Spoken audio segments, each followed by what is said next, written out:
Ahora sí, vamos al tema que nos concierne y que tiene que ver con aquello que se está debatiendo y que se votará entre hoy y mañana, entendemos, en el Pleno del Congreso. Tiene que ver con tres iniciativas relacionadas con la reforma universitaria y que a juicio de muchos, las tres, la suma de estas tres, supondría un retroceso en la reforma universitaria, sobre todo en lo que concierne a la naturaleza y las responsabilidades y la composición de la SUNEDU. Vamos a conversar sobre el particular con el exministro de Educación, Ricardo Cuenca. ¿Cómo está, señor Cuenca? Buenas noches. Muy buenas noches, Mario, un gusto saludarlo. Igualmente. Bien, a propósito de esto que acabamos de mencionar, estas iniciativas y singularmente la que tiene que ver con la SUNEDU, ha dicho usted, se busca regresar a ese sistema que ya se probó que no funcionó. Al inicio de la ley universitaria se demostró que casi el 40% de las 142 universidades que existían en el país no cumplían con las necesidades básicas. ¿En qué sentido se busca regresar al sistema? Cuéntenos usted a través de este cambio en la SUNEDU. Sí, efectivamente, Mario. Sucede que hasta antes de la ley universitaria, quienes autorizaban el funcionamiento de nuevas universidades eran la Asamblea Nacional de Rectores a través de el órgano responsable de ello, que era la CONAFU, la Comisión Nacional de Funcionamiento Universitario. Ellos, a partir de la entrega de un expediente, daban un conjunto recogían esos expedientes y daban unas autorizaciones provisionales que, dicho sea de paso, estaba revisando mis archivos, algunas de ellas duraron hasta que desapareció CONAFU, es decir, fueron como 10 años provisionales, ¿no?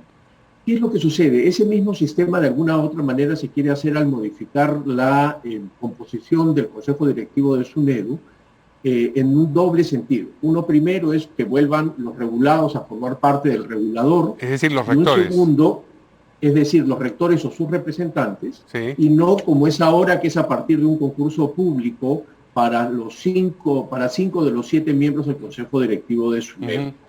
Entonces estaríamos regresando a ese sistema que, como he dicho, se probó que no funcionó, y por eso se inicia la discusión para su cambio, y finalmente tenemos una nueva composición con un Ministerio de Educación, rector de la educación, la SUNEDU, ojalá un sistema de acreditación fortalecido, un viceministerio de Educación Superior que el Congreso pasado aprobó para poner en práctica un sistema que efectivamente asegure a las familias y a los jóvenes que el Estado le garantiza que aquello que está en el mercado educativo cumple con condiciones básicas de calidad.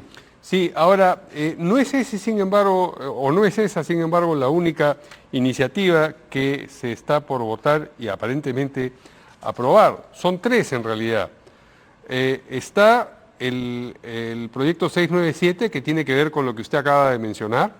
Está también el proyecto de ley 137, que daría una segunda oportunidad a las universidades privadas no licenciadas cuando esta extensión de tiempo ya había sido concedida anteriormente, y también está el proyecto 730, que plantea que las universidades creen filiales sin condiciones básicas de calidad.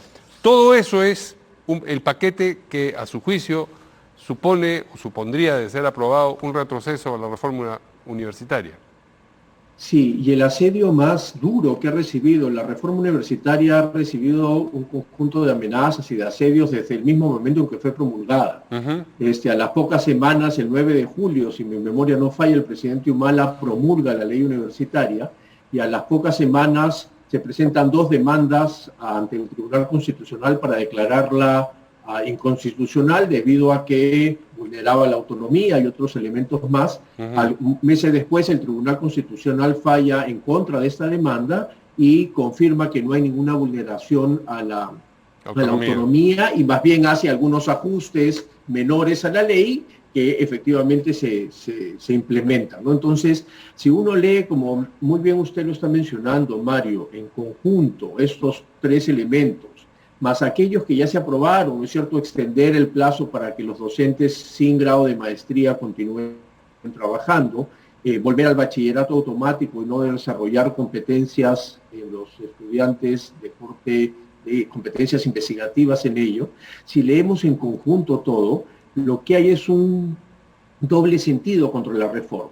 Uno, primero, que no hay argumentos técnicos para hacer las modificaciones que se están proponiendo, pero segundo, una perspectiva más bien política en la que se quiere ir golpeando la reforma desde varios ángulos para, por supuesto, debilitarla y, a diferencia de lo que está sucediendo, que está mostrando ya sus primeros e importantes avances, más bien debilitarla por intereses corporativos o particulares frente a los intereses más bien colectivos que supone una educación de calidad para el país. Pero ¿por qué dice usted una perspectiva política? ¿No serían los políticos, habida cuenta de que son de distintos sectores enfrentados además en otras circunstancias, lo que están impulsando estos proyectos de ley? ¿No serían más bien ellos un instrumento de otro interés? O sea, no es lo político lo que predomina, sino los intereses que instrumentalizan a los políticos para alcanzar sus fines. Ese análisis es un análisis correcto, creo que además comparto.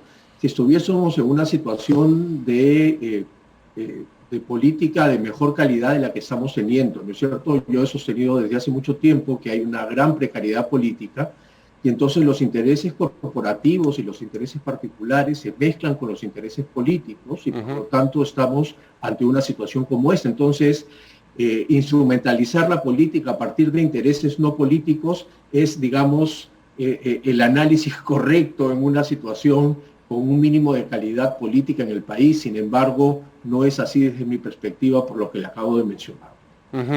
Efectivamente, estas iniciativas son transversales a las bancadas de, qué sé yo, a la bancada oficialista, ciertamente, a la de Renovación Popular, a la de Acción Popular, es decir, van de lo que más o menos se identifica con la derecha hasta lo que se identifica con la izquierda y pasan por el centro. Es decir, no tienen un tinte ideológico estas iniciativas.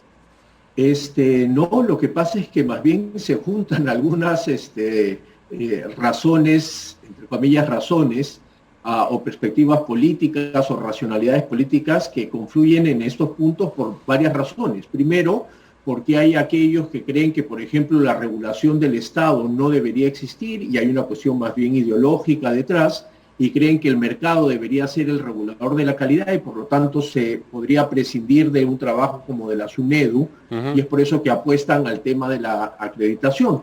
O desde la parte de la extrema izquierda, que creen que esta es una reforma más tecnocrática, que lo que hace es no darle una lectura a la realidad y por lo tanto se juntan en estos puntos desde perspectivas distintas, pensando que esto no funciona, aun cuando la evidencia, insisto, dice cosas distintas de cómo se ha ido mejorando muchísimo a partir de la reforma de la educación superior.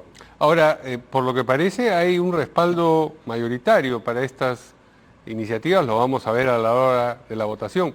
Pero si así fuera, entiendo que existen muchas voces que le reclamarían al Ejecutivo que observase estas iniciativas, pero eso solamente demoraría un procedimiento que muy probablemente regresaría al Congreso y ahí, si se cuenta con los votos suficientes, mayoría simple por insistencia, terminaría aprobándose, de manera que parecería ser un destino inexorable de la reforma.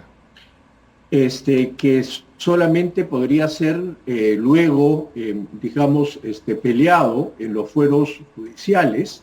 Ya hay voces también que están diciendo que frente a una situación como la que está usted describiendo, es decir, que se apruebe por insistencia, a pesar de la observación por parte del Poder Ejecutivo, se vuelva nuevamente al Tribunal Constitucional para poder empezar nuevamente un proceso que lo único que va a hacer es retrasar lo que se está avanzando y probablemente, apelando a la mínima racionalidad, el Tribunal Constitucional va a volver a fallar en contra de estas contrarreformas, porque de alguna u otra manera ya lo hizo en años anteriores. Entonces, Todavía hay un camino por recorrer. Yo espero que el debate en el Congreso, en el Pleno del Congreso, sea un debate bueno, de calidad, con mucha información. Hemos estado desde hace un mes tratando de dar la mayor cantidad de información posible, tratar de dar los mayores y mejores argumentos para que puedan ser tomados en consideración en el Pleno y que ojalá se busque una alternativa que trate de mejorar la reforma, pero no de impedirla y peor aún hacer que retroceda. Si lo entiendo, usted lo que señala es que si se aprobase por insistencia, se podría hacer una demanda de inconstitucionalidad respecto de cada una de estas iniciativas, llegar al Tribunal Constitucional, que el Tribunal Constitucional las declarase inconstitucionales y entonces se volvería al punto de origen o al punto en el que estamos ahora. Pero, en fin, es un escenario posible, pero difícil además, habida cuenta de la composición del Tribunal Constitucional, el hecho de que hay un magistrado menos, un integrante menos y que se necesita una cantidad de votos muy importante para declarar la inconstitucionalidad de una ley. Muy bien. Sin duda, el camino es difícil, sin duda, pero... No por eso van a tirarle esponja, sí. Esta reforma, como la reforma docente y la reforma curricular, desde el año 2011 acá, Mario, se han sostenido, a pesar de que hemos sido 10 ministros lo que hemos estado en este tiempo, porque tienen dos características fundamentales de una política pública de calidad. Sí. Un buen argumento técnico y legitimidad social, y creo que esas dos son asuntos fundamentales e importantes. Muy bien, gracias al exministro de Educación, Ricardo Cuenca, por la entrevista. Buenas noches. A usted, buenas noches. Pausa y volvemos.